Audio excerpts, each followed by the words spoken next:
Welcome back. Let's consider what the normal process of behavior change looks like. Typically, when habits are formed, they are formed over time when we begin to perform a new series of behaviors over and over again. MIT researchers discovered 3 elements that can be consistently found in any habit that we have. These include a cue, a routine, and a reward.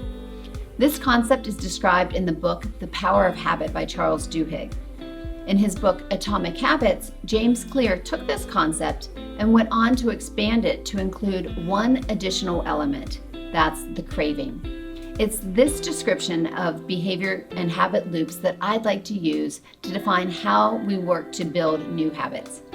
If you're interested in better understanding how to shape and change either your own habit or those of your clients, I'd highly recommend reading both books. Now, behaviors are shaped over time using the following formula. A cue, there's a craving, a response, and then ultimately a reward. As you see, it's with this normal pattern that behaviors are ultimately created. Let's talk through this a bit more to bring it to life with an example. So when we first start talking about the cue, a cue is really anything that brings about a craving. Cues can include the time of day, it might be a person, a feeling or a mood that you're experiencing, it could be a smell or a sound, or even could be a specific environment. For example, you wake up in the morning, and that's your cue, and it triggers a cascade of habits that you may not even have to think about. You just automatically do those. Maybe you wake up, go to the bathroom, make a cup of coffee, brush your teeth, get dressed, etc. Your cue, it's time of day. Or for most people, it's the alarm clock telling them to wake up because it is a certain time of day. Now, sticking with our time example above and thinking about waking up, the craving, or in other words, the motivation behind why you act, is what actually moves you to act.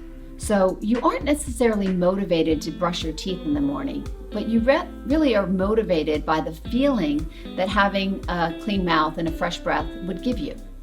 And you're not necessarily motivated or craving coffee, but rather the feeling that drinking a cup of coffee provides to you. Cravings differ for every person. For some people, they may crave to feel awake first thing in the morning. For others, they might crave that feeling of attacking the day and really getting a jump start on everything they have to do. In general, cravings occur because we want to change our internal state.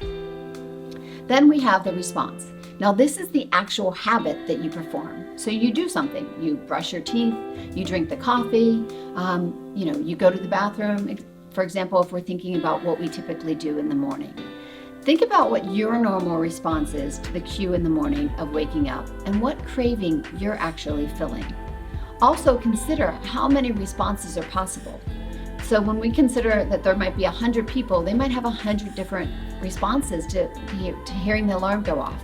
Some people may choose to get up and go to the bathroom. Others may go to the kitchen first to start the coffee before going to the bathroom. And some others may decide to, stay in bed and scroll through social media or text messages. So with 100 different people, there could be 100 different responses to the same cue. And what determines it is really based on past experience, our own personal preferences, maybe the environment that we find ourselves in, etc. And then finally, we have the reward. On one level, the reward is always that the craving is gone. So we wanted to change our internal state, and now we have successfully achieved that. And I find that really interesting, that we like to satisfy the discontent that our brain creates.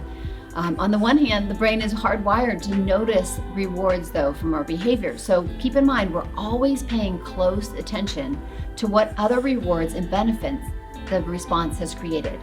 So if the reward also has other benefits, for example, the coffee that we drank tasted delicious, or we can now kiss our spouse because we have fresh breath, then it's much more likely that we'll continue to repeat that choice over and over again, forming a habit loop and eventually a habit. In our next video, Chris will talk about the ways the habit loop can play out in real life, especially as it relates to ways clients change their behavior, particularly in pursuit of that misleading holy grail of fitness. That's weight loss. Check it out.